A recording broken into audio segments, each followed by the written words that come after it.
Teşekkür ederim. Çok naziksiniz. Çok güzel bir dikkatiniz de varmış. Sizin kadar güzel olmasa da çok teşekkür ederim.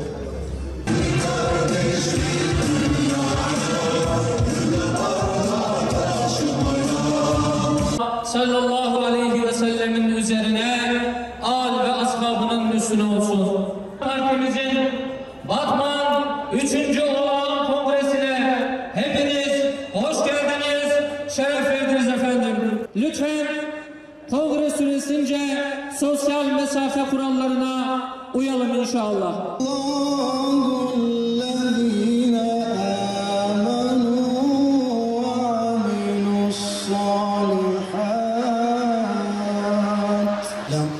صدق الله رسوله الرؤيا بالحق لا تخافون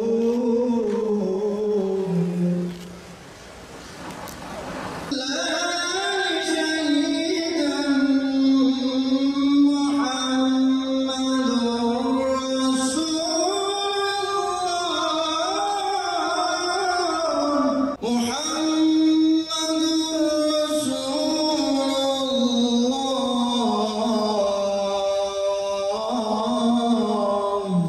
Bu mahallelerde neredeyse belediyecilik hizmetleri anlamında taş üstüne taş konulmuş değildir.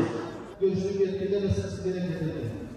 Ve bir hak çaresi olsun diye, bir çözüme katkı olsun diye değerli Batman halkı, değerli misafirler. Partimizin kuruluşundan bu yana elhamdülillah Batman il teşkilatımızda kurulmuştu.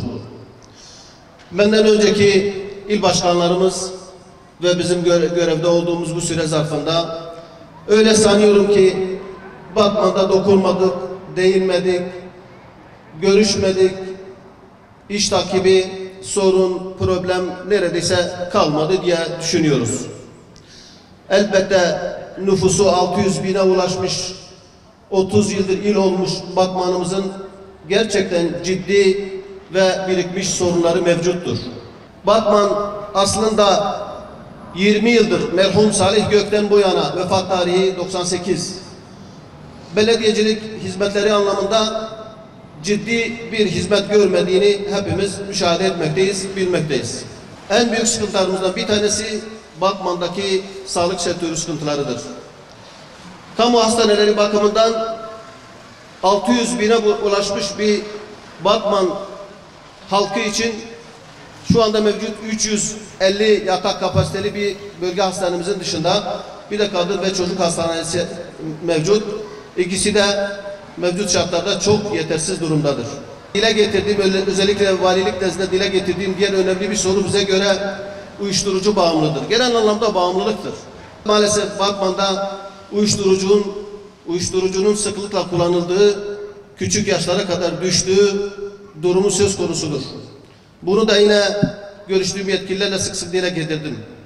Ve bir hal çaresi olsun diye, bir çözüme katkı olsun diye teşkilatlarımızla bu anlamda sahadayız. Hakikaten ziyaret etmediğimiz, görüşüne başvurmadığımız, önerilerimizi sunmadığımız kurum neredeyse kalmadı. Özellikle merkez ilçe teşkilatımız, üyelerimizle birlikte, gençlik kollarımızla birlikte bu anlamda saha, meydan, saha, park dolaşıp gençlerle buluşmaya ve gençleri bu illetten kurtarmaya çalışıyoruz. Böyle bir çabamız söz konusu. Başta valilik olmak üzere, belki il müftüsü, İl Milli Eğitim Müdürlüğü, Gençlik Spor İl Müdürlüğü, belki siyasi partiler, STK'lar ve bu konuda katkı sunabilecek her kim varsa bir bütünlük içerisinde el ele verip özel bir birim kurmak suretiyle bu illetin önüne geçmek, bu uyuşturucu belasını minimize etmek ve belki de gençliğimizin arasından kaldırmak lazım. Bunun için öncelikle bir AMADEM'in kurulması için defalarca gündeme getirdik. Yani alkolle mücadele ve tedavi merkezinin Batman'da mutlaka kurulması lazım. Bu ciddi bir sorun. Onun dışında Batman 30 yıldır il olmuş değerli misafirler, değerli Batmanlılar.